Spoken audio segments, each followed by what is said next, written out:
ఈ వీడియోలో మీకు ఏంటంటే అమ్మపల్లి నర్కుడ గ్రామంలో ఉండే సీతారామ స్వామి టెంపుల్ అయితే చూసేద్దాం. ఆల్రెడీ నేను ఒక వీడియో అప్లోడ్ చేశాను, ఇది పార్ట్ 2 అన్నమాట. ఇక్కడ ఏంటంటే మన పూర్వీకులు రాయితో చెక్కి నిర్మించిందనమాట.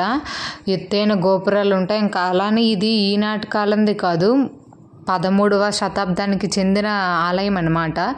దీనికి చాలా అంటే చాలా ప్రత్యేకత ఉంది. ఇక్కడ చాలా సినిమా షూటింగ్స్ కూడా తీశారు.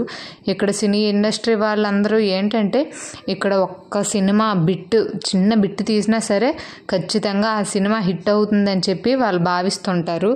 సో అందుకే ఇక్కడ చాలా అంటే చాలా 450 సినిమాల పైగా ఇక్కడ సినిమా షూటింగ్స్ అనేవి చేశారు మన తెలుగు వాళ్ళు. ఇంకా ఏంటంటే ఒకసారి నాటు బాంబు ఇక్కడ బ్లాస్ట్ అయిందంట. సో అప్పటి నుంచి కొంచెం ఏదైనా సినిమా షూటింగ్స్కి పర్మిషన్ ఇవ్వాలంటే కొద్దిగా ఆలోచిస్తున్నారు.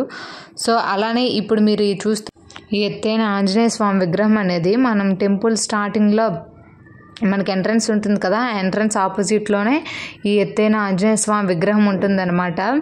నిజంగానే అసలు స్వామిని చూడగానే మనకి పాజిటివ్ వైబ్స్ అనేవి వస్తాయి. అంత బాగుంటుంది. అక్కడ చుట్టూ పచ్చదనంగా ఉండి మధ్యలో విగ్రహం ఉంటుంది.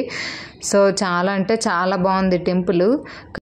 ఎవ్రీ ఇయర్ ఇక్కడ ఈ టెంపుల్లో ఏంటంటే శ్రీరామనవమికి ఇంకా అలానే శివరాత్రికి ఘనంగా ఉత్సవాలు అనేవి జరుగుతాయంట. చాలా అంటే చాలా బాగుంటుంది. మీకు ఈ వీడియో నచ్చితే లైక్ చేయండి, షేర్ చేయండి, సబ్స్క్రైబ్ చేయండి. వీడియో యూస్ఫుల్ అయితే కామెంట్ బాక్స్లో కామెంట్ చేయండి. Thanks for watching the video. Bye bye.